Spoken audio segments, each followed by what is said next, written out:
Hello everyone, it's Michael here. Today's episode tells the story of Chinese Communist Party leader Mao Zedong and his third wife, He Zizhen. Despite her achieving a prestigious position, neither herself nor her family escaped the misfortunes of Mao's abandonment, especially during the Cultural Revolution.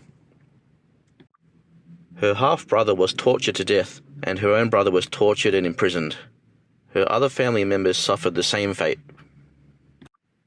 Like the Communist four great leaders, Karl Marx, Friedrich Engels, Vladimir Lenin, and Joseph Stalin, Mao's private life was also licentious.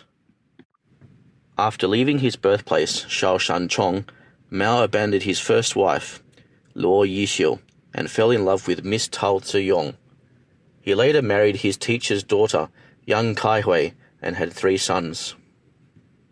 In autumn 1927, after the failure of the armed rebellion, Mao led the remaining troops to the remote Jinggang Mountain in Jiangxi province.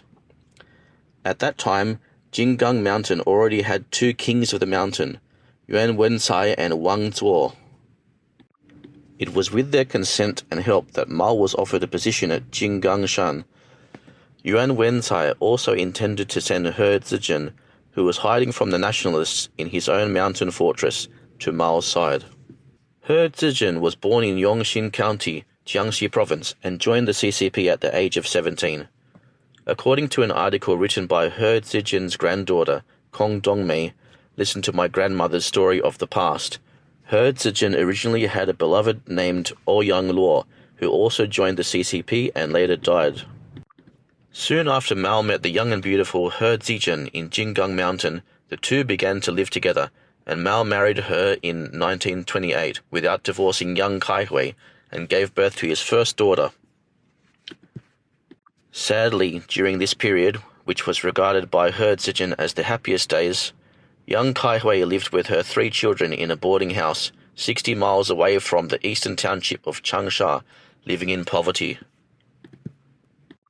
Mao attacked Changsha twice as he passed through, but did not go to see them, and even after the arrest of his wife, he did not go to rescue her, resulting in the execution of Yang Kaihui.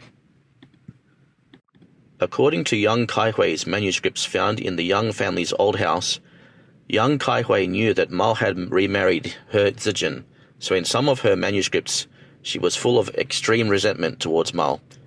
She said Mao is a hooligan, both private and public. In 1934, when he was being chased by the National Army, Mao did not take control of his own personal life, even making He Zizhen pregnant 3 times in a year, and did not care about his wife's pain during the escape, changing her life for the worse. As mentioned in the 2010 publication, Descendants of Leaders Talking About Family Matters, He Zizhen experienced many hardships on her long march. She was shot at by nationalist planes, hit by a dozen bullets on the march to the border of Yunnan and Guizhou. She gave birth to a daughter where the nationalists were just a few dozen miles away. She only took one look, wrote a note, left 13 pieces of silver coins, and was carried away in a hurry. In October 1935, He Zizhen fled with Mao to the town of Wuqi in northern Shaanxi and arrived at Bao'an County. There, He Zizhen gave birth to another daughter, Li Min, the mother of Kong Dongmei, nicknamed Jiao Jiao. However, such a woman who burdened Mao's hardships and was the best woman for him, in Mao's words, was abandoned by Mao after arriving in Shaanxi. Mao hooked up with Wu Guanghui, a female student from Beijing, and his English translator, and later the affair was discovered by He Zizhen, who made a fuss, but Mao did not reflect on his own fault, but agreed with He Zizhen's decision to go to the Soviet Union in anger. He Zizhen was pregnant when she set off on the road, and it was October 1938 when she arrived in Moscow. Soon after, he gave birth to Mao's son, named Li Ha. When he was 6 months old, he died of influenza. He Zizhen asked to return to Yunnan after her son died of the disease, but was refused by Mao. In the Soviet Union, Zhang Wentian's wife Liu Ying advised He Zizhen, as revealed in Descendants of Leaders of Family Matters. She recalled, He Zizhen was so heartbroken that she went to his son's grave every day and cried. Mao rarely wrote to her. When she did receive a letter, it was only a few words, and she was very distressed mentally.